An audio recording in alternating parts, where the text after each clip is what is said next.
The top 5 Excel features. Number 4. Sparklines.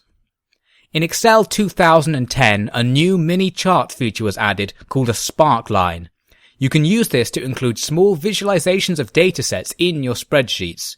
These can instantly reveal trends that otherwise are going to need proper analysis to spot.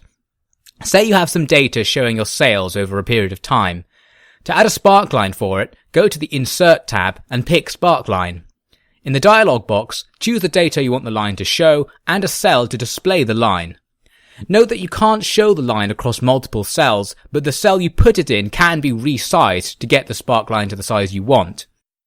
With the line in place, it's easy to see how you're doing at a glance, and if you add more, see how trends in different datasets compare to each other.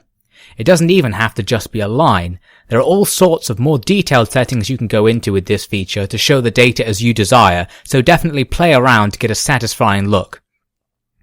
So that's all for Sparklines. To see what we think is even more useful, head over to video number 3.